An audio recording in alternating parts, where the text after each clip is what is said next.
We're live. Let's see. We can.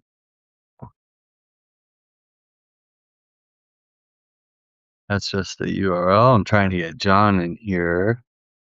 And let's see. And let's see. How do I share? Someday we'll have all this stuff figured out. I think that's it, though. I think you just share the. Oh, here. Share. Copy link. Let's get it into the back end here. Going live.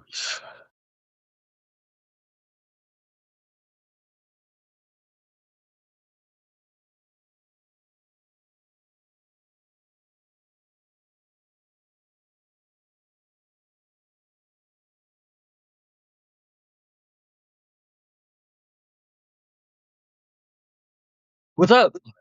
How are you? I'm doing great. How are you? I'm great. I know it was funny. We both had the same uh, Yes, we did. setup here, and I was gonna do it outside, except we have a lot of dogs and they can bark, and so I might do it Mm, outside though, because it's really nice and sunny. But what's yeah. up? Not a lot, man. Just working away here. But Cool. no, things are good. Things are You good. know what? I had actually an idea, something to talk about, Sure. that if it interests you. Yeah. But have you seen The Matrix recently? I mean, no, it's been a long time, but like it's been a while. Yeah. I think everybody should rewatch it. It's really quite interesting because Yeah, sure. do Feel you like that remember? the Matrix and like Minority Report, right? Like those are the two that really kind of like. Do you see Minority Report with Tom Cruise and like all the? There's a lot of like AI. Uh, her, her with Joaquin Phoenix and Scarlett Johansson.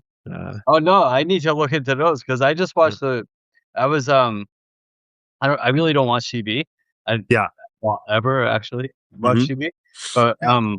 she watches, Netflix, and so the Mhm. other night I was laying there and then there was, like, the dogs and I put it on, I was like, "Oh, The Matrix," Yeah. and it was amazing how they were talking about how it predicted, and I thought the good Mhm. topic would be to, like, use how we use the history to predict the future.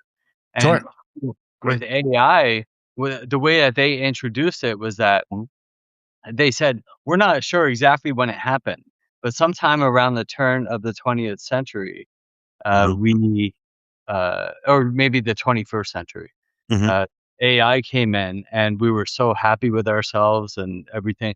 And then, um, and then what happened was the machines started gradually taking over and Mhm. the robots and the machines. And this is something that people talk about, and especially Sure. with the power. The big, the whole big issue with everything right now is the power struggle, right? Mhm. Power, using power, generating power to support all of this stuff. Sure. And what they talked about, do you remember now that I'm saying this or not? Yeah, sure. Absolutely. Yeah. I do. Yeah. So what it is, they use humans because humans um, generate X amount of wattages or power. Like I don't know the Mhm. statistics or the numbers. I can't recite the verbiage, but I might actually find a clip and use it as a post. Cool. That's what I was thinking about doing. But it said basically what they did was they started cloning and creating humans in order to Mhm. power the robots, in order to Yes. power AI. And I Wow. thought it was just like fascinating. Absolutely. It The is. whole it was, like, crazy, and there were, like, as far as you could see, millions and millions or billions of humans that they were Mhm. creating in order to use, and so the robots use the humans as the power for the robots. Interesting. And I forget that. Matrix was like that was like 20 some years ago now, right? 20, 20. 1999, I Yeah, think I it was was. gonna say, yeah. Yeah, Yeah, I graduated high school. That's the year I graduated high school. That's when that's when it came out. It's it crazy. was crazy, and I'm sitting there watching this like, "Holy crap," and what it was that Yeah. first what happened was first they used because and it gets better. So, first what they did was they used the current resources for Mhm. power, what we're doing right now, and Yeah. then what happened was it became where it was not enough, so they Mhm. started using the sun, and the Yeah. sun they actually sucked all the energy out of the sun, which Mhm. cooled the earth, and it made it uninhabitable, so we had to Mhm. the real humans had to live closer to the core. Yeah. And so the Matrix, which is basically what it says, is that we're living in this whole existence of ours is the Matrix, and Right. it's not real life. So it's really It's the, crazy. that's the absolutely. It's all simulation. So It's all a simulation. Yeah, so it would be really interesting to get like some real AI experts, which I am not, on, and hear their opinions on that. People that could talk shop about like yeah, and all. I feel like people with a background in physics too would be interesting. Like I feel like that's kind of the space as well. So which I do Yeah, not have. I don't know. That was always the joke in grad school was the the econ PhDs wished they were smart enough to be math PhDs, and the math PhDs wished they were smart enough to be physics PhDs, and the physics PhDs I think wish they were smart enough to be rocket scientists. I think it was like that whole kind of We're you know never happy where we are. We always want to be somewhere else. yes yeah exactly which yeah exactly that we're never but yeah that was that was But my you guys are all. I mean, it's a. I shouldn't say you guys. You know, I was talking to my brother recently, and he's yeah. a very successful, well accomplished hedge fund manager. Oh Manages wow, interesting. Yeah. 60 billion in Oh assets, wow. and yeah, he's like the real deal. And I was talking to him one day about like um being at a higher level, and Mhm. he says, I'm not at a higher level because he has meetings like dinner with like the CFOs of Fortune 50 companies, Mhm. and they travel around the world and go to steakhouses and do stuff. But he's not at a higher level than any of us, just different Mhm. experiences. And it's Mhm. important to remember that. I think like economics majors Mhm. like you, like who are that's your expertise. It's not like you're higher or better than anybody. You just had different experiences that brought you to the here. Yeah, I think economics is a funny. I think economics is a funny thing because I think it desperately wants to be a science, and it just really it isn't. And it's it's that it's there's some what's the joke? Uh, I forget the precise joke, but there's a joke about how uh, you know that if you actually tracked the number of when is the next bubble going to burst and on any given week you can get 50 different economists talking about that the bubble's bursting in the immediate and that it's going to happen and then years and years go by. I mean the economic forecasting to call it an art is probably polite. To call it a science is a bit ridiculous, but it's yeah, but it's funny. But it gave me a great lens to see the world through. And I will say it's funny because I was an undergrad and I went to like Econ 101 actually at the University of Pittsburgh where I started before I transferred. And I the teacher in there, everything in the class, the entire class was taught in terms of a pizza shop and a beer store. And it was the all the different principles and micro principle, all of it was just talked in terms of a pizza shop and kind of the unit economics of that and how that works. And I don't know, man, it became a lens that certainly has helped me along the way. But Absolutely. Yeah, economics is so I wish I studied it earlier. I didn't until, um well, really since I had a rare coin business. And it's mhm, funny that you talked about, um, the predicting on when is the next bubble, when is mhm. the next, recession, Oh depression, yeah.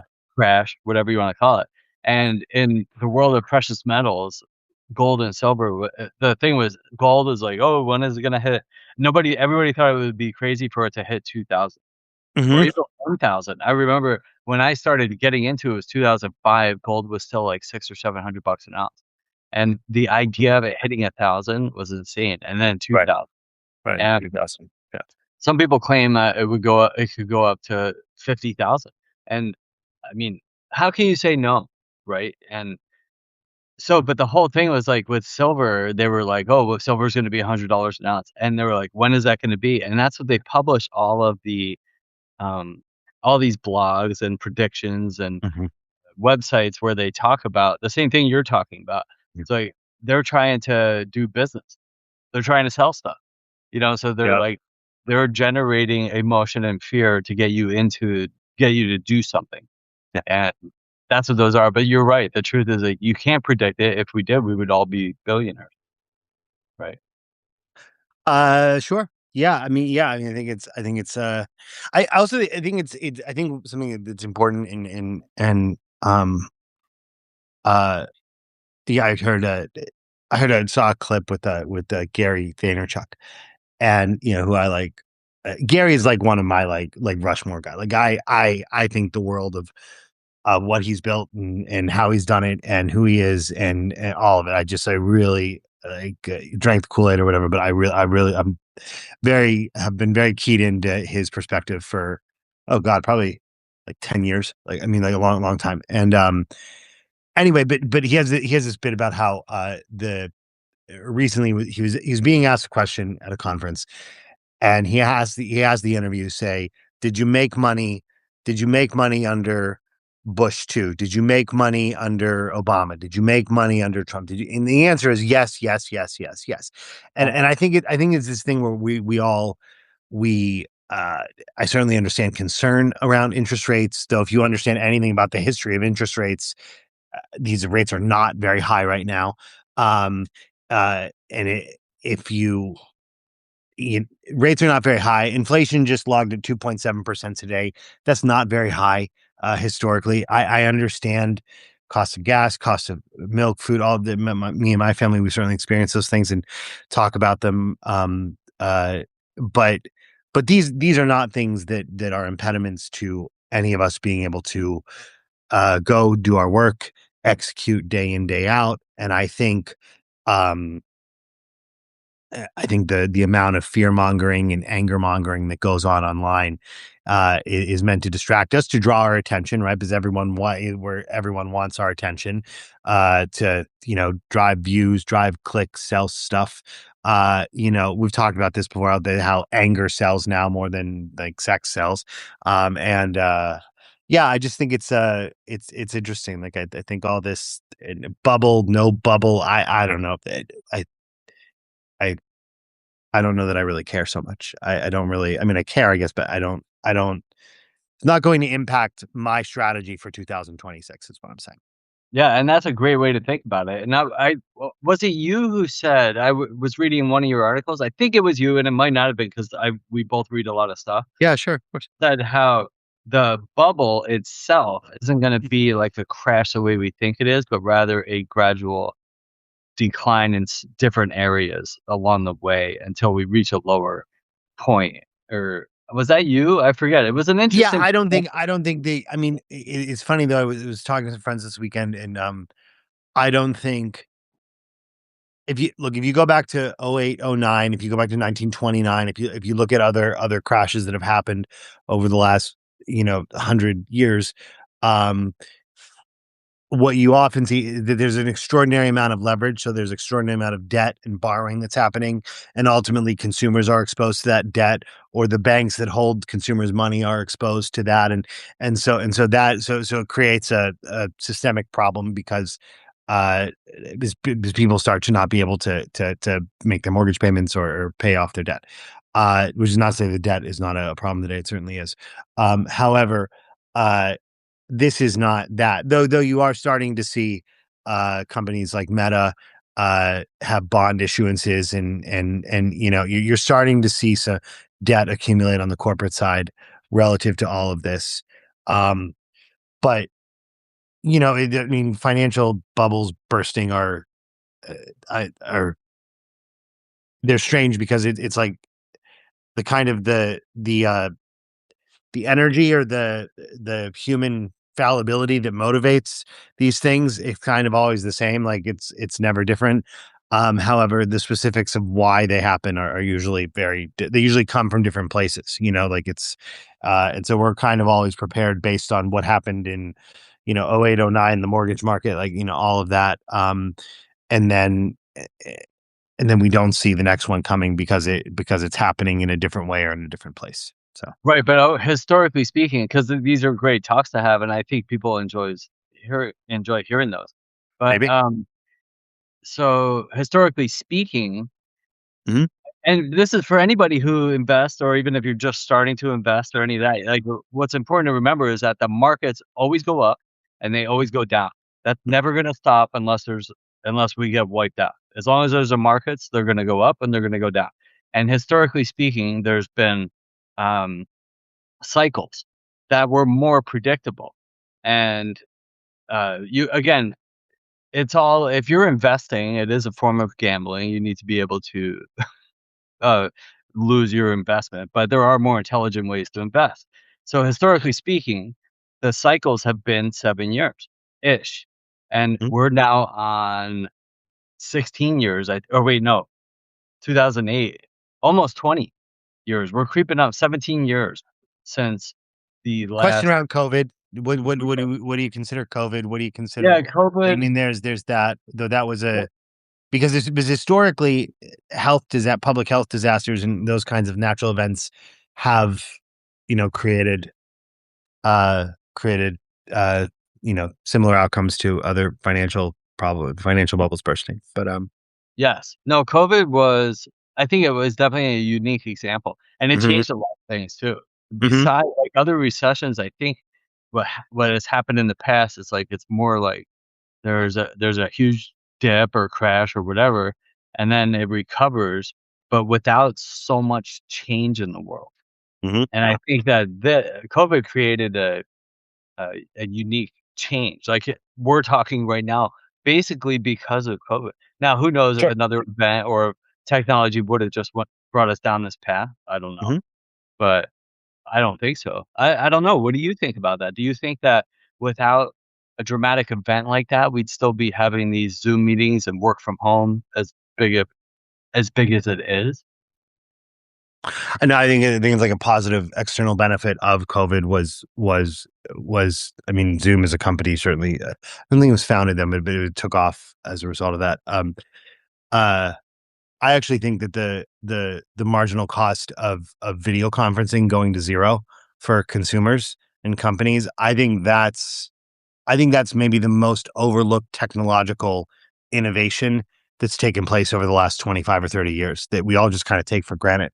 I mean, 2009, 2010, if you wanted video conference, you had to go get like a Cisco room, or you had to like be at like you had to go like to a Skype, to an office center, and you had to, like, I mean, these systems, but the systems the companies would buy would hundreds of thousands of dollars. Then Skype came along, right? So Skype's kind of the first one, Eric Partaker, and and but that shift. So do I think? No, I don't think the remote work thing would have become what it did, uh, what it is, sans COVID. But I think we were moving in this direction anyway. I think many of the but I think also adversity creates new companies and better companies. Airbnb is a much better company today because of the existential threat that COVID became and what Brian Chesky did during that time. And, there's a lot, and for a lot of companies, a lot of people, that was the kind of the crucible moment.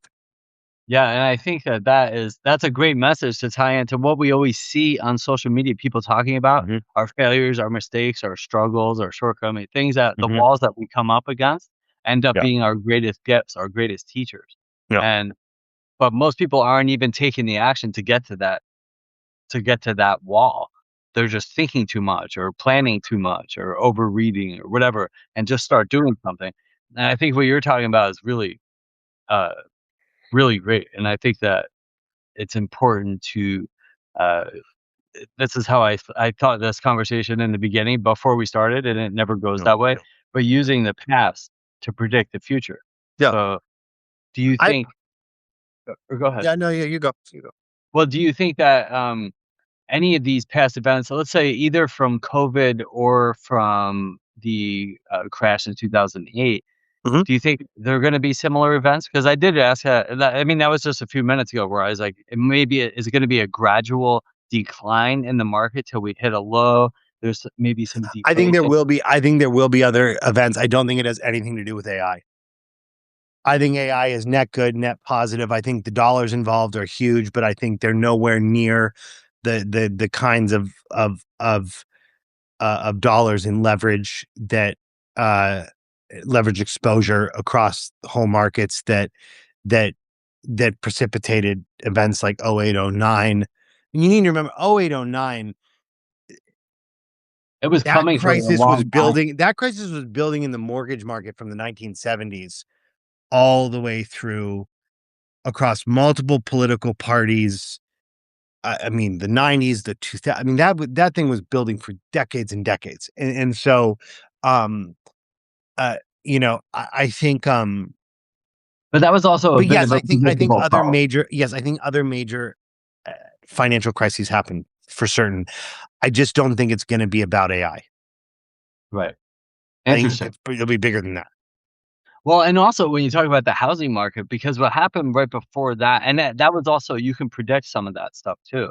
Sure. The housing market is because when they start easing up on lending restrictions Right. and uh, overvaluing Sure. to sell, like, I mean, there were predictable um, scenarios that help you see those outcomes beforehand. If you're an economics person or you're studying Well, sure. finance. The mortgages with the teaser rates and then the balloon payments and then people couldn't pay and then the banks and a number of lending institutions were growing and getting enormously rich from making those loans and Yes, uh, that's exactly what happened. And now, but what they said was because what happened was, and I had a balloon loan at the mhm. time. This was in Yeah. 2005. I had a balloon loan. Uh-huh. I got 2 loans. It was a stated income loan.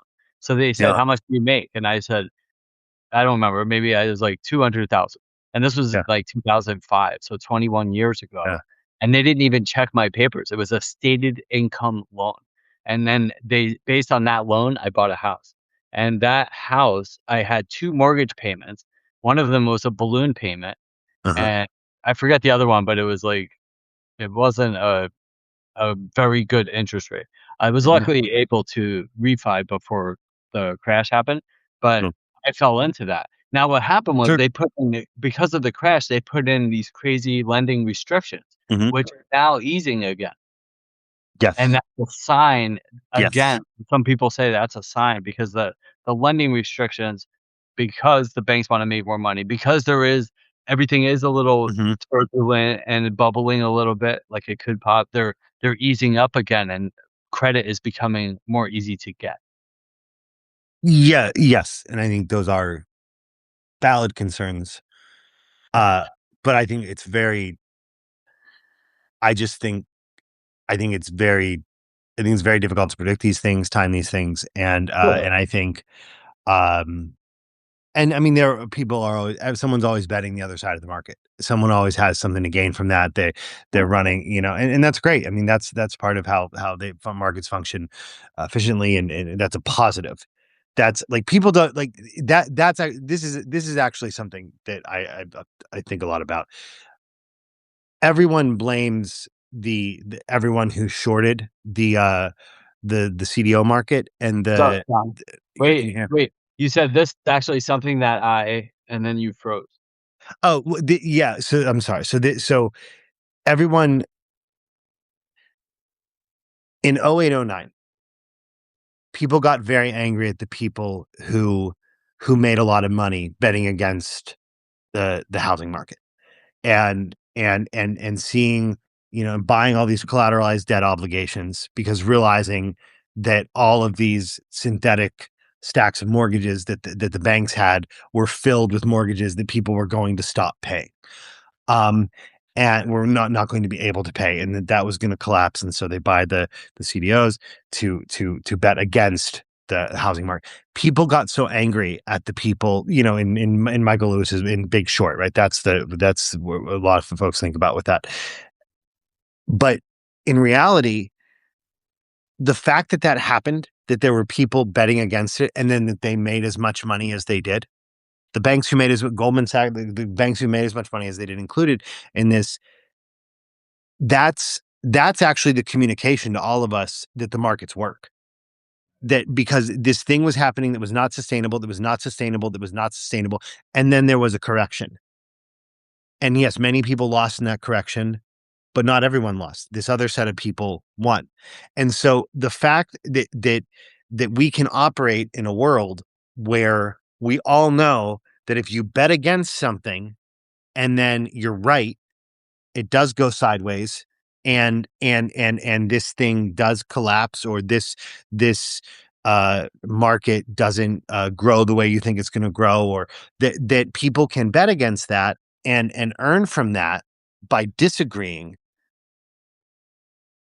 That's why that's for me, that is why I have an enormous amount of faith in the power of markets, and especially investable markets, because that that happens is the indication that things actually operate fairly, Yeah. which it can be a very controversial thing to say, but that's what I think. Awesome. That's absolutely what I think. Yeah, that was an amazing explanation. Let's Yeah. say Jonas had a question. Well, Juan said Moore's law got in the way of these cycles. Oh, Juan's on. Hi, Juan. And but what Jonas asked, hey John, was thinking about the great decoupling yesterday. We're seeing this in AI where people that leverage AI are able to decouple inputs from outputs. Where Yeah. else do you see these kinds of patterns play out? Wealth, finance, production. Where we're able to decouple the inputs from the outputs, meaning that we're able to achieve the outputs without the traditional inputs we would need. Am I understanding that correctly? Oh, is that like kind of like Where agents? basically companies are able to grow and produce more without having to with less resources. Is that was that Jonas? That was Jonas. Yeah, that Jonas, was am I understanding you correctly? yeah. I'm a little vague on it also, but I think is that goes into Yeah, the I'm pretty sure that's what he. fractional partnerships and the very little resources needed to achieve such a high level of success. Is that what that means? Yes, in a large scale, what it means is Meta grows revenue by billions and billions of dollars while significantly reducing headcount. We're Right. cutting this traditionally in a business. If you want to grow a lot of revenue, you have to invest a lot of capital, growth capital into growing, and you need more people, and you need to buy more ads, and you need to. But in an AI first world, so the concern becomes what happens when companies can grow and become some of the biggest companies in the world across any market, and that growth does not necessarily require more human input. So we're Right. decoupling. So traditionally, in a capitalist system, you would expect that as companies grow, new sectors develop, that requires a lot of labor, and so a lot of jobs come with that. And so, what happens in a space where job creation decouples from company growth? Uh, Jonas, if you're still there, one of the things I think about too is like what happens. What does that mean in terms of numbers of new firms that need to be formed?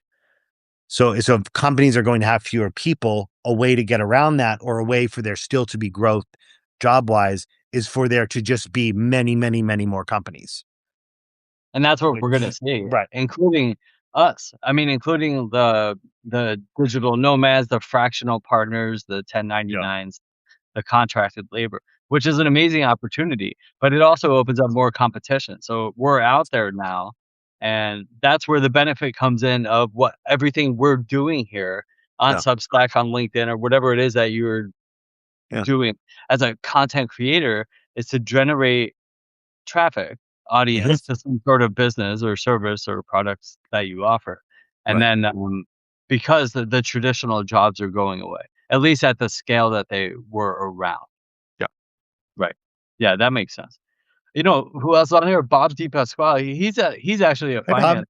He doesn't talk Oh, about no it. kidding, Bob. Yeah, yeah, I see you all over the place, man. I feel like you've come I know you in digital land, but I've never actually met you. So hi, yeah. Bob. He doesn't. He doesn't talk about it because he's in his travel business and his Bob's got one of the generosity. best LinkedIn profile pictures like on the planet. It's very good. It's very like I see the picture. I'm like, oh, Bob. Like Yeah, it's a yeah. yeah. But he's very smart and he's a Cool. finance guy, but he never talks about it. Does anybody else have questions? I mean, those were some of the things that I was just like when I watched The Matrix. Yeah. I was sitting there like first I was playing with the dogs and I was doing some work and typing and Yeah. doing like what we do as Mhm. creators. And then they started talking like when Morpheus was sitting there with the Yeah. talking to Neo about the history of what happened. Yeah. I was like, I just tuned in, like everything else tuned out. It was like laser vision. They're predicting what's happening right now. Is like we're we're the whole world is in this drastic change right now. Yes. And it's also you couple that with the insanity of the media blowing up Mhm. these awful situations around the world, and a couple of them are really awful. Like in what's going on in Iran, like all these things, they're terrible. Sure. But if all you do is tune into that and not, work on building a life Yeah. that you want, then Yes. and you're fortunate enough to not be in those locations where these terrible things are happening. Like Yes. take advantage of that. Like be Agree. grateful that you're not in the center of Iran where there's riots right now, and hopefully that won't Of happen course not. wherever you are. And build something you want instead of focusing on something horrible that you don't want to happen to you. I think Yes. that's happening. I agree. Alright, so I have a question for you. Yeah. Um, alright, so I was, over the weekend, I was taking care of, my daughter. We had a lot of time together this weekend. Mom was away with some friends and her mom. And so, anyhow, I was listening to a lot of podcasts, and I'm curious, what do you think about, uh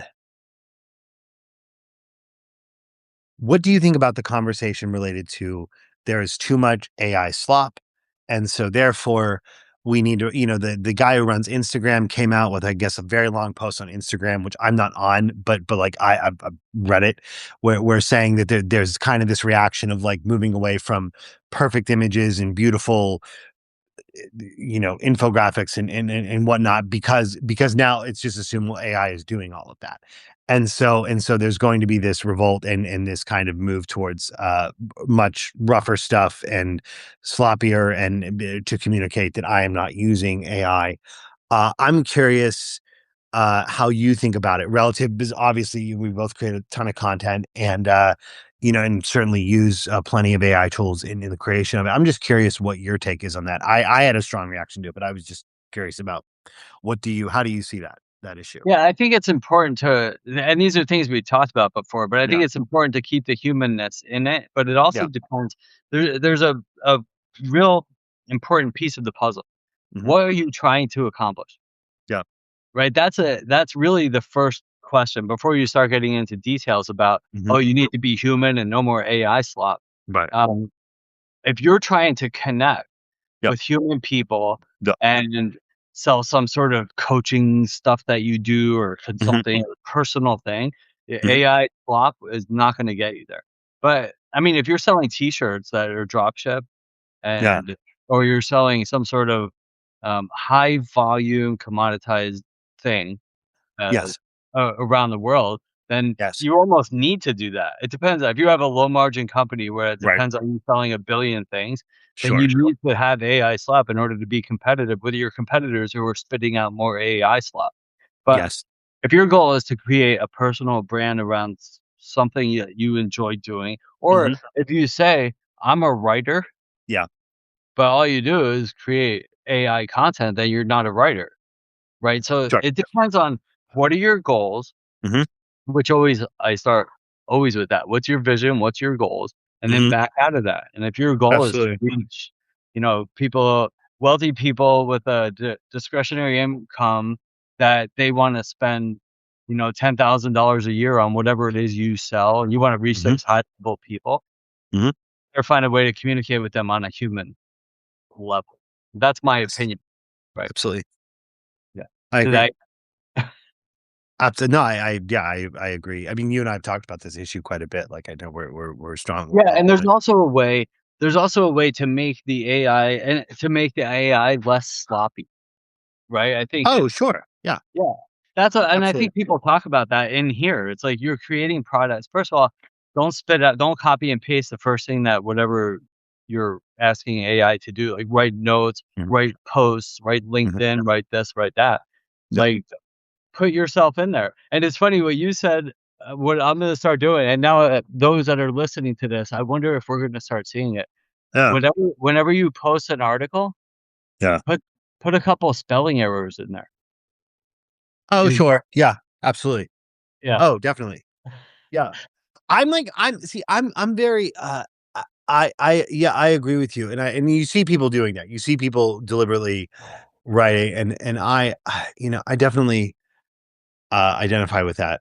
Um, I'm kind of like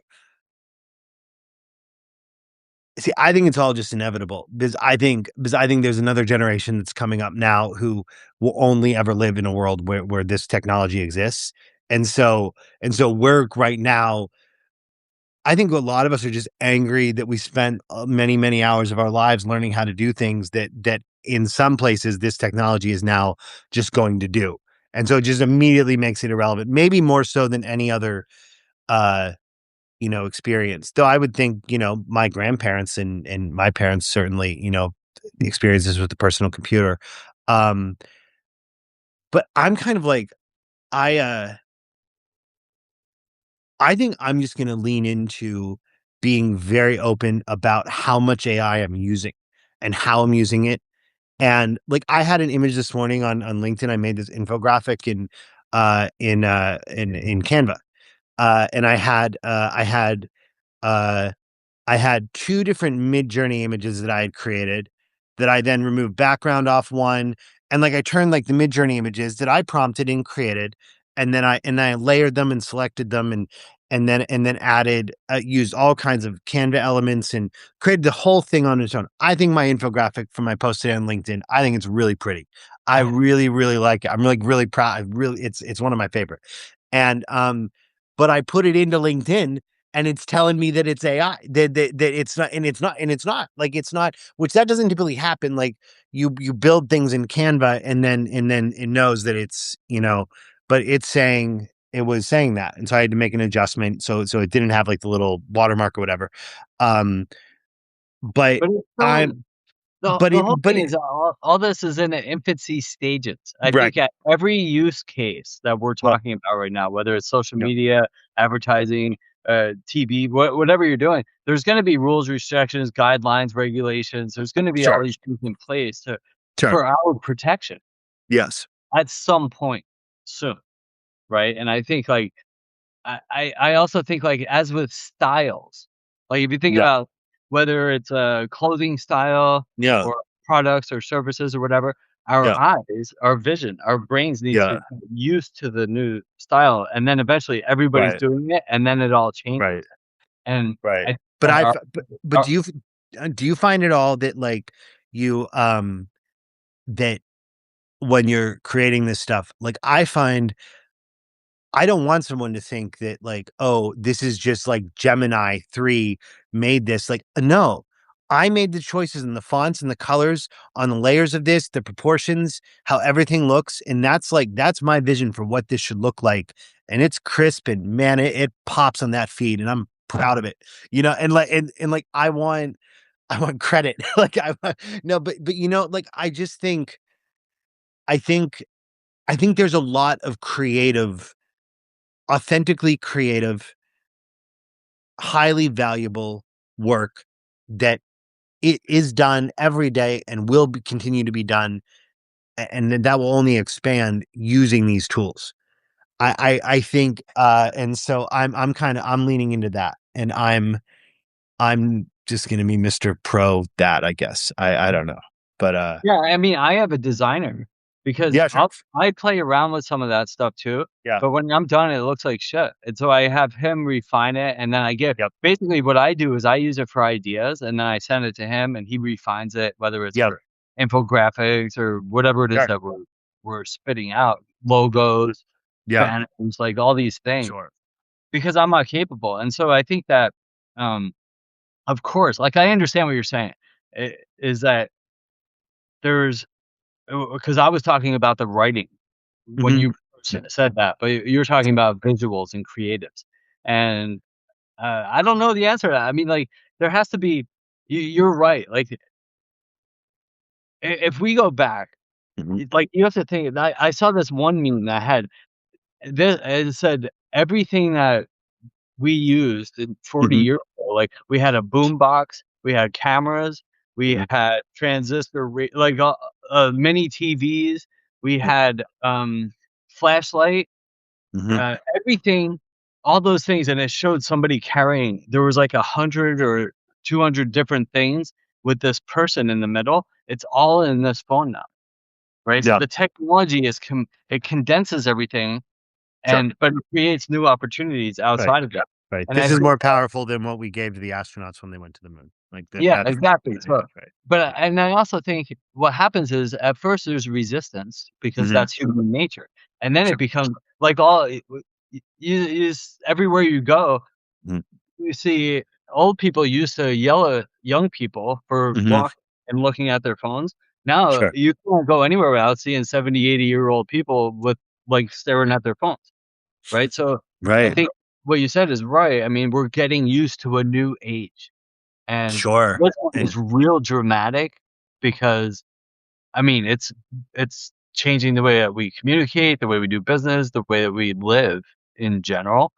yep. And so I think it pretty soon, what you said is right.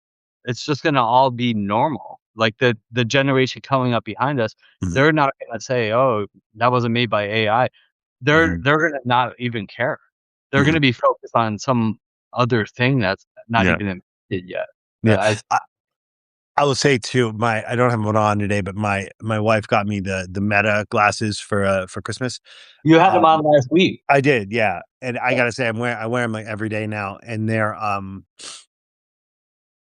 the voice that's the first I think legitimate voice first experience I've had. Maybe also in like the car with CarPlay and talking to like Perplexity or Chat like in the car and having conversations with an AI like that feels very positive. Um, but the glasses are very interesting because you can listen to music, podcasts. Like, you can sit in a room listening to a podcast while everybody else is watching a television show and no one hears the podcast that's on. And so then you're thinking, well, what happens when visuals start projecting out from the lenses of the glasses and you can see things or you get notifications on text messages and things and then you can speak responses and so suddenly everyone's walking through the mall not like this, but we just have our glasses on and we start to experience a whole other version of the world or part of our life out in the open with everybody else, but nobody else sees that that's happening. And Yeah. so that to me is like, I mean, that's certainly where we're going. And I think it's exciting. The glasses are great. It's a great experience, but the implications are pretty big.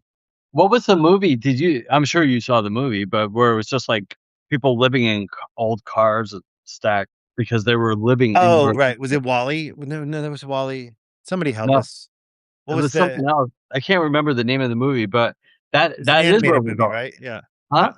It was an animated movie, right? The No, it wasn't. It was a real Oh, movie, and it was like maybe 10 years ago or so.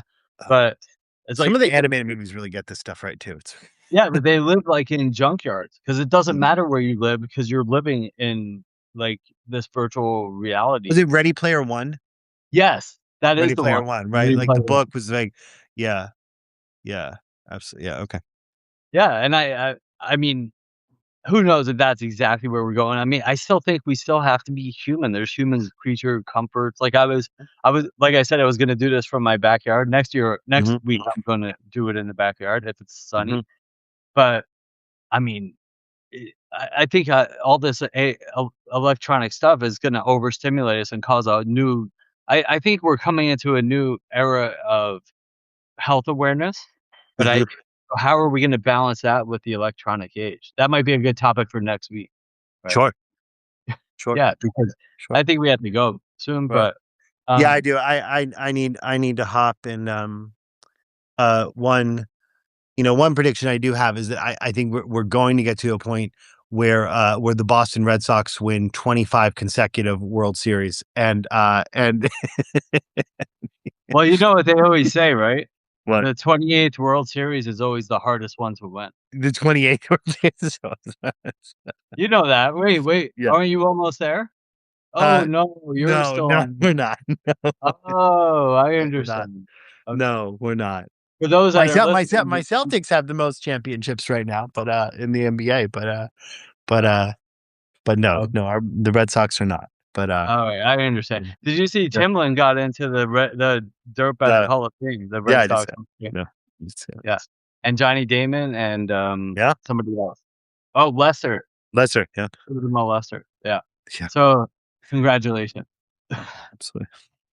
Alright, All right, everybody. brother. Thanks for tuning in. Nice to see you, John. Thank you. Nice to see you too, my friend. And we'll be talking, and we'll see everyone next week. Yeah, and if anybody has questions or topics, shoot Yeah. them over because Thank you we for the get questions stuck. today. Yeah, we just we're shooting from the hip. So if you have Yeah. anything specific, then happy to talk about it. Criticism about how we can make it better too would also be very welcome. So please tell us Unless you what. don't like our haircuts. Yeah, Right. yeah, yeah. You can wear Yeah. wigs. All right, Okay. Talk to all you. right. Peace. Bye.